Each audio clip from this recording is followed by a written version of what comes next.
Orthodox സഭ പുത്തൂർ മൈലംകുളത്ത് ആരംഭിക്കുന്ന അഭയശില special സ്കൂളിന്റെ കൂദാശ നാളെ വൈകിട്ട് 3-ന് പരിശുദ്ധ ബസേലിയോസ് മാർത്തോമ മാത്യൂസ് തൃതീയൻ കാതോലിക്ക ബാവയുടെ മുഖ്യ കാർമ്മികത്വത്തിൽ നടത്തും. പൊതുസമ്മേളനം അദ്ദേഹം ഉദ്ഘാടനം ചെയ്യും.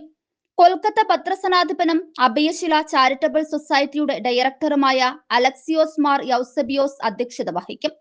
ഫിസിയോതെറാപ്പി സെന്റർ മന്ത്രി PC വിഷ്ണുനാഥ് ഉദ്ഘാടനം ചെയ്യും.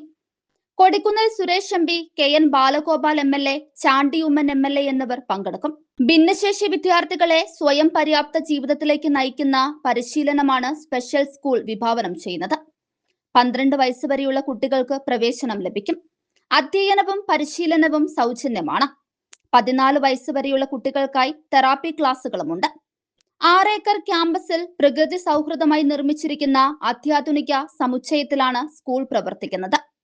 വയോധികർക്കായുള്ള സീനിയർ ലിവിംഗ് പാർപ്പിട സമുച്ചയം അടുത്ത ഘട്ടത്തിൽ പ്രവർത്തനം ആരംഭിക്കും. അഭയശില ചാരിറ്റബിൾ സൊസൈറ്റിയുടെ മേൽനോട്ടത്തിലായിരിക്കും സ്കൂളിന്റെയും മറ്റ് സ്ഥാപനങ്ങളുടെയും പ്രവർത്തനമെന്നും secretary Kulangara Mathews Koshy, centre manager father Geevarghese Philip, director board അംഗം ഡോക്ടർ സജി വർഗീസ്, അഡ്മിനിസ്ട്രേറ്റർ ജോസ് മാത്യു എന്നിവർ അറിയിച്ചു.